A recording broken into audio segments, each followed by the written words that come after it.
جب تو قرآن کہتا ہے کہ شیطان تمہیں مجبور نہیں کر سکتا، زیادہ سے زیادہ دعوت دے سکتا ہے، زیادہ سے زیادہ تمہیں لبھا سکتا ہے کہ یہ کام کرو مزہ آئے گا، بس۔ اب تم جب اس کی بات مان لیتے ہو تو مانتا کون ہے؟ تو تمہارا نفس امارہ، یہ نفس جو گناہوں کا حکم دینے والا ہے وہ مانتا ہے بات شیطان کی، اور جو آگے ڈٹ جائے کہ نہیں ہزار کا ہے شیطان لیکن میں نہیں مانتا اس کی بات، تو وہ شیطان اس کے آگے بالکل ڈھیر ہو جاتا ہے۔ تو ان النفس لامارۃ بالسوء، یہ نفس ہے جو انسان کو برائیوں کا حکم دیتا ہے۔ لیکن جب اللہ تعالیٰ کے فضل و کرم سے، کسی نیک بندے کی صحبت سے، کچھ وعظ و نصیحت سے جب بندہ نفس امارہ کو سمجھ لیتا ہے کہ یہ مجھے تباہی کے راستے پر لے جا رہا ہے، بربادی کے راستے پر لے جا رہا ہے، تو اب اس کے اندر ایک خود وہی نفس جو اس کو برائی کی طرف آمادہ کر رہا تھا، اس کے اندر ایک تبدیلی یہ پیدا ہوتی ہے کہ پہلے تو برائی کرتا تھا اور کان پر جو بھی نہیں رینگتی تھی۔ حدیث میں آتا ہے کہ جب اللہ بچائے انسان نفس امارہ کا غلام بن جاتا ہے تو اگر اس کو کبھی خیال آئے بھی کہ یہ گناہ کا کام ہے، اول تو خیال آتا نہیں، اگر آئے بھی تو اس طرح اڑا دیتا ہے اس کو جیسے ناک پر سے مکھی اڑا دی، اس کا دل میں اس کی کوئی وقت ہی نہیں رکھتا اگر گناہ کا خیال آئے بھی کہ یہ کام گناہ ہے جو میں کر رہا ہوں۔ لیکن جب اللہ والوں کی صحبت سے، جب واعظ و نصیحت سے، قرآن و سنت کی تعلیمات سے قریب ہو کر جب بندہ آگے بڑھتا ہے تو اس وقت پہلی تبدیلی تو یہ پیدا ہوتی ہے کہ گناہ کو گناہ سمجھتا ہے اور اس کی وجہ سے شرمندہ بھی ہوتا ہے اور اپنے آپ کو ملامت بھی کرتا ہے کہ ہائے مجھ سے یہ غلطی ہو گئی، ہائے مجھ سے یہ گناہ ہو گیا، کاش کہ میں یہ نہ کرتا۔ تو یہ مرحلہ ہے کہ جس کو قرآن کریم میں تعبیر کیا ہے نفس لوامہ، لا اقسم بیوم القیامت ولا اقسم بالنفس اللوامہ، یہ نفس لوامہ ہو جاتا۔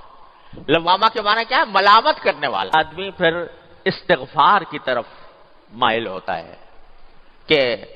ہائے مجھ سے ہو تو گیا لیکن اے اللہ مجھ سے غلطی ہو گئی، میں گنہگار ہوں، میں اقراری مجرم بن کر آپ کے سامنے حاضر ہوں، اے اللہ اپنے رحمت سے مجھے معاف کر دے کہ مجھ سے یہ گناہ ہو گیا، آئندہ کے لیے توبہ کرتا ہوں، آئندہ نہیں کروں گا۔ تو نفس لوامہ جو ہے وہ انسان کو نفس امارہ کی گرفت سے رفتہ رفتہ چھڑاتا ہے، رفتہ رفتہ چھڑاتا ہے۔ کس طرح چھڑاتا ہے کہ وہ آدمی جو ہے اس کے دل میں اب ندامتیں پیدا ہو رہی ہیں، پشیمان ہو رہا ہے اور آہیں بھر رہا ہے، اللہ کے سامنے بیٹھتا ہے تو رو رو کر اس سے مانگتا ہے کہ اللہ مجھ سے غلطی ہو گئی مجھے معاف کر دے، یا اللہ مجھ سے غلطی ہو گئی مجھ سے معاف کر دے، استغفار کرتا ہے۔ استغفار کرنے والا سمجھ لو کہ الحمدللہ نفس امارہ کی سلطنت سے نکل آیا، اب وہ اس کے دل میں ملامتیں پیدا ہونی شروع ہو گئی ہیں، اب اس کے دل میں ندامتیں پیدا ہونی شروع ہو گئی ہیں، اور جتنا ندامت کرتا جائے گا اتنا ہی اللہ تبارک و تعالیٰ کے قریب ہوتا جائے گا، جتنا استغفار کرتا جائے گا اتنا ہی اللہ تعالیٰ کے قریب ہوتا جائے گا۔ استغفار اور توبہ ایسی چیز ہے جو بڑے سے بڑے گناہ کو پانی سے دھو دیتی ہے، اس واسطے نفس لوامہ ہے تو یہ بہت غنیمت بات ہے۔ اگر گناہ کو گناہ سمجھ رہا ہے، اس پر نادم ہے، شرمسار ہے، اللہ کے سامنے استغفار کرتا ہے تو الحمدللہ سمجھو انشاءاللہ قدم بڑھ رہے ہیں، آگے کی طرف بڑھ رہے ہیں۔ یہ نفس اب لوامہ ہو چکا ہے۔ اللہ بچائے بری بلا یہ ہے کہ چوری اور سینہ زوری، کہ آدمی گناہ کرے اور اس گناہ کو صحیح سمجھے، کوئی دوسرا اگر ٹوکے بھی تو کہے گی تم دقیانوسی باتیں کر رہے ہو، تم پرانی باتیں کر رہے ہو، اب تو زمانہ بدل گیا، اب کے حالات بدل گئے، اب وہ تم ہمیں 1400 سال پہلے کے زمانے کی طرف لے جانا چاہتے ہو، بحثیں کرتا ہے۔ یہ ہے نفس امارہ۔ لیکن کوئی کہتا ہے بھئی ہاں واقعتاً کوئی کسی نے گناہ کی طرف توجہ دلائی بھائی واقعتاً ہے تو وہی میں مبتلا ہو گیا اس گناہ کے اندر، لیکن اقرار کرتا ہوں کہ یہ گناہ ہے، ندامت کا اظہار کرتا ہوں کہ یہ گناہ ہے، اللہ سے مانگتا ہوں کہ اللہ مجھے میری مغفرت فرما دے۔ تو اب یہ نفس لوامہ بن گیا۔ نفس لوامہ جو ہے پہلے تو ملامت پیدا کرتا ہے، گناہ تو ہوا مگر ساتھ ہی دل میں ملامت بھی ہوئی، پہلے تو ملامت پیدا کرتا ہے۔ یہ ملامت انسان کو مجاہدے پر آمادہ کرتی ہے بعد میں۔ نفس لوامہ صحیح معنی میں وہ ہے کہ جو انسان کو پھر آمادہ کرتی ہے اس بات پر کہ آئندہ نہ کروں، اور وہ اس کے لیے مشقت مجاہدہ کرتا ہے، مشقت۔ دل تو چاہ رہا ہے لیکن آدمی اپنے آپ سے کہتا ہے کہ دیکھو کتنی مرتبہ مجھ سے یہ غلطی ہوئی ہے اور میرے دل نے مجھے ملامت بھی کی ہے،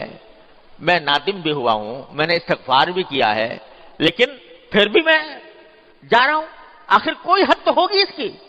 آخر کوئی انتہا تو ہوگی۔ اس وقت وہ آدمی ڈٹتا ہے اور یہ مجاہدہ کرتا ہے کہ نفس میرا کچھ بھی کہے، مجھے کسی لذت پر بھی آمادہ کرے، لیکن میں اب اپنے اللہ کے سامنے جواب دہ ہوں، میں مشقت اٹھا کر اس نفس امارہ کو شکست دوں گا اور مجاہدہ کر کے محنت کر کے میں آگے بڑھوں گا۔ تو جب یہ مرحلہ آ جاتا ہے تو جاہدوا فی سبیلہ، اللہ کے راستے میں جہاد شروع ہو گیا، اللہ کے راستے میں مجاہدہ شروع ہو گیا، اور انسان جو ہے وہ اس پر ڈٹ گیا، کچھ ہو جائے مگر اللہ کے ساتھ اللہ کی نافرمانی نہیں کروں گا، یہ دل میں اس کے داعیہ پیدا ہوتا ہے۔ تو نفس لوامہ اس کو لے جاتا ہے گناہوں سے بچنے کی طرف، مجاہدے کی طرف، کہ مجاہدہ کروں گا۔ جب یہ مجاہدہ چلتا رہتا ہے تو شروع میں ایسا ہوتا ہے کہ انسان کی اپنے نفس اور شیطان سے کشتی ہوتی ہے، مقابلہ ہوتا ہے، اور مقابلے اور کشتی میں کبھی اس نے ڈھا دیا کبھی اس نے ڈھا دیا، کبھی یہ غالب آ گیا اور نفس امارہ کو شکست دے دی، نفس لوامہ بن گیا نا، تو اب کبھی نفس امارہ کو شکست دے دی، الحمدللہ اس پر اللہ کا شکر ادا کرتا ہے۔ کبھی کسی وقت موقع پاتا ہے تو وہ پھر دوبارہ ڈس جاتا ہے، دوبارہ آ کر نفس امارہ حملہ کر دیتا ہے اور یہ چت ہو جاتا ہے، لیکن چت ہونے کے باوجود اس پر سینہ زوری نہیں کرتا، دوبارہ اللہ تبارک و تعالیٰ کی بارگاہ میں حاضر ہوتا ہے، یا اللہ میں نے ارادہ تو کیا تھا، میں نے ایک مرتبہ اس کو شکست بھی دی تھی، میں نے اپنے آپ کو مجاہدہ کرنے پر آمادہ بھی کیا تھا، لیکن پھر میں مبتلا ہو گیا اپنے نفس کے، یا اللہ مجھے معاف کر دے، یا اللہ مجھے معاف کر دے۔ تو کیا ہوتا ہے کہ جب استغفار کثرت سے کرتا رہتا ہے بندہ، استغفار کثرت سے کرتا رہتا ہے اور مجاہدہ کرتا رہتا ہے اور کوشش کرتا رہتا ہے، تو ایک وقت ایسا آ جاتا ہے، اور ضرور آ جاتا ہے کہ اب یہ نفس مطمئنہ بن جاتا ہے، نفس مطمئنہ، یا ایتھا النفس المطمئنہ ارجعی الی ربک راضیۃ مرضیہ۔ نفس مطمئنہ بننے کے کیا معنی؟ کہ اب اس میں خواہشیں ہی اچھی پیدا ہوتی ہیں، اب اس میں وہ خواہشیں جو پرانی ہوا کرتی تھیں، گناہوں کی خواہش اور معصیتوں کی خواہش، وہ خواہشیں دب جاتی ہیں، یہ سمجھ لو فنا نہیں ہوتی، لیکن دھیمی پڑ جاتی ہیں، ہلکی پڑ جاتی ہیں، اور دھیمی ہلکی پڑ جانے کے نتیجے میں جو اچھی خواہشات ہیں وہ ابھر کر آتی ہیں، اور اس کا نتیجہ یہ ہوتا ہے کہ آدمی بڑا اطمینان کی زندگی گزارتا ہے، الحمدللہ میں اپنے رب کے آگے سرخ روح ہوں گا انشاءاللہ۔ یہ نفس مطمئنہ ہے، آخر میں جا کر نتیجہ یہ نکلتا ہے، شروع ہوا تھا نفس امارہ سے اور انتہا ہوئی آ کر نفس مطمئنہ پر، لیکن کس طرح ہوئی؟ مجاہدے سے ہوئی، کوشش کر کے ہوئی، ہاتھ پہ ہاتھ دھر کے بیٹھ جائے آدمی اور یہ چاہے کہ میں چھلانگ لگا کر نفس مطمئنہ پیدا کر لوں، یہ نہیں ہو سکتا، ان مدارج سے گزرنا پڑے گا، ان مدارج سے گزرنے کے لیے مجاہدہ کرنا پڑے گا، اپنے آپ کو تیار کرنا پڑے گا، مشقتیں اٹھانی پڑیں گی، اور اس میں اگر دل ٹوٹتا ہے تو ٹوٹے، آرزویں برباد ہوتی ہیں تو ہوں، تمنائیں پامال ہوتی ہیں تو ہوا کریں، لیکن میں اپنے اللہ کو راضی کرنے کے لیے تیار ہوں۔ تو یہ سارے مدارج ہیں جن سے انسان گزرتا ہے تو اس کو نفس مطمئنہ حاصل ہو جاتا ہے۔ اور قرآن کریم کہتا ہے کہ جب نفس مطمئنہ حاصل ہو جاتا ہے اور اس انسان کا انتقال ہوتا ہے، جب اس کو موت آتی ہے، تو یہ کہا جاتا ہے کہ یا ایتھا النفس المطمئنہ ارجعی الی ربک راضیۃ مرضیہ۔ یہ آواز آتی ہے باقاعدہ، یہ اعلان ہوتا ہے کہ اے نفس مطمئنہ اب اپنے پروردگار کی طرف لوٹ جا، ایسی طرح لوٹ جا کہ راضیۃ مرضیہ، تو اللہ سے راضی اور اللہ تجھ سے راضی۔ فادخلی فی عبادی وادخلی جنتی، اب میرے بندوں میں داخل ہو جا، اب میری جنت میں داخل ہو جا۔ تو یہ سارا کچھ جو ہوتا ہے نا بھائی، یہ مجاہدے سے ہوتا ہے۔ مجاہدہ کیا ہے؟ کہ نفس کی خواہشات کی خلاف ورزی کرے انسان اور اپنے آپ کو روکے، گناہ سے روکے۔ جب گناہ کا تقاضا پیدا ہو تو اس سے چاہے کتنا ہی دل مچل رہا ہو، لیکن آدمی زبردستی کر کے اس سے اپنے آپ کو روکے، اور اگر کبھی پھسل جائے تو فوراً اللہ تبارک و تعالیٰ کی بارگاہ میں حاضر ہو کر استغفار کرے، توبہ کرے، غلطی پر اصرار نہ کرے۔ کتنا پیار سے اللہ تعالیٰ فرماتے ہیں والذین اذا فعلوا فاحشۃ او ظلموا انفسهم ذکروا اللہ فاستغفروا لذنوبهم ومن یغفر الذنوب الا اللہ ولم یصروا علی ما فعلوا وهم یعلمون۔ کیا پیار سے فرما رہے ہیں اللہ تعالیٰ کہ جن سے کوئی بے حیائی کا کام ہو گیا یا انہوں نے اپنی جانوں پر ظلم کر لیا، جانوں پر ظلم کرنے کے معنی کوئی گناہ کا ارتکاب کر لیا، تو کیا ہوگا؟ فاحشۃ او ظلموا انفسهم ذکروا اللہ، اس وقت بھی وہ اللہ کو ذکر کرتے، اللہ کو یاد کرتے ہیں، فاستغفروا لذنوبهم، اپنے گناہوں کی معافی مانگتے ہیں۔ ومن یغفر الذنوب الا اللہ، اور اللہ کے سوا کون ہے جو ان کے گناہوں کو معاف کرے؟ ولم یصروا علی ما فعلوا، اور جو کچھ گناہ کر بیٹھے تھے اس کے اوپر اصرار نہیں کرتے جان بوجھ کر، تو ان کو اللہ تعالیٰ نے تعریف کے پیرائے میں بیان فرمایا ایسے لوگوں کو کہ جن سے گناہ سرزد ہو اور وہ استغفار کی طرف متوجہ ہوں، توبہ کی طرف متوجہ ہوں، اور پھر اللہ تبارک و تعالیٰ کی بارگاہ میں حاضر ہو کر اپنی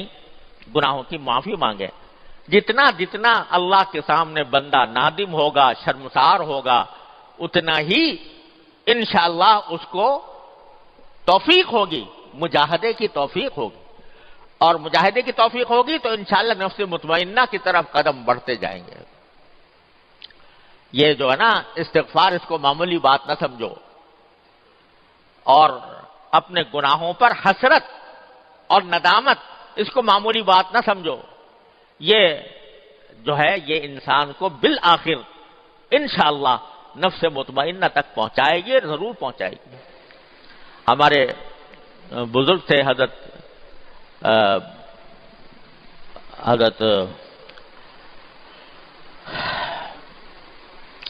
بابا نجم احسن صاحب رحمۃ اللہ علیہ، جو ہمارے کلیم صاحب ہیں، ان کے گھر میں رہتے تھے، انہوں نے انہی کی آغوش میں پرورش پائی، تو اللہ تبارک و تعالیٰ نے ان کو حضرت حکیم الامت قدس اللہ تعالیٰ سرہ کی صحبت عطا فرمائی تھی، اور ان کے خلیفہ بھی تھے۔ بظاہر تو جدید تعلیم یافتہ تھے، کوئی باقاعدہ درس نظامی پڑھے ہوئے نہیں تھے، لیکن اللہ تعالیٰ نے حضرت حکیم الامت کی صحبت نصیب فرمائی تو اللہ تعالیٰ نے ان کو خلافت بھی عطا فرمائی۔ شاعر بھی بہت اچھے تھے، ان کا ایک شعر مجھے بہت ہی یاد آتا ہے اور بڑا اچھا لگتا ہے۔ وہ فرماتے ہیں کہ دولتیں مل گئی ہے آہوں کی، دولتیں مل گئی ہے آہوں کی، ایسی تیسی میرے گناہوں کی۔ یعنی جب یہ آہوں کی دولت مل جائے کہ آدمی اللہ کے سامنے آہیں بھرے، یا اللہ میں مبتلا ہو گیا ہوں، آہیں بھرے، تو اس آہیں بھرنے کے نتیجے میں کیا ہوتا ہے کہ وہ گناہوں کی جو ظلمت ہے اس کو اللہ تعالیٰ رفتہ رفتہ کر کے دور کر دیں گے، تو دولتیں مل گئی ہے آہوں کی، ایسی تیسی میرے گناہوں کی، یعنی اب گناہ جو ہے میرا کچھ بگاڑ نہیں سکتا، کیونکہ مجھے استغفار کی دولت مل گئی، توبہ کی دولت مل گئی اللہ تبارک و تعالیٰ کے بارگاہ میں۔ تو اس کو معمولی نہ سمجھو، جب کبھی کوئی غلطی ہو جائے تو اس غلطی کو صحیح کرنے کے لیے کوئی تعویلیں نہ کرو، یہ نہ کہو کہ بھئی ہم تو ایسے ہی ماحول میں پیدا ہوئے ہیں، یہاں پر چاروں طرف گناہوں کی ظلمت پھیلی ہوئی ہے، تو کیا کریں، ہم تو دنیا جس طرف جا رہی ہے ساری دنیا اسی طرف جا رہی ہے، چلو میں بھی جا رہا ہوں تو کیا ہے، ارے بھائی ساری دنیا جہنم کی طرف جا رہی ہے تو تم بھی وہ جہنم کی طرف چل پڑو۔ یہ جو باتیں ہیں اس کے بجائے دل میں ندامت پیدا کر کے اللہ تعالیٰ کی بارگاہ میں استغفار کرتے رہو۔ لیکن یہ سب کیسے ہوگا؟ یہ ہوگا مجاہدے سے، مشقت اٹھانے سے۔ دل نہیں چاہ رہا کسی کام کو مگر کر زبردستی کرنی ہے، دل نہیں چاہ رہا کسی گناہ سے بچنے کو مگر دل کو آمادہ کرنا ہے کہ گناہ سے بچے، یہ زبردستی کرنی پڑتی ہے اپنے نفس کے اوپر۔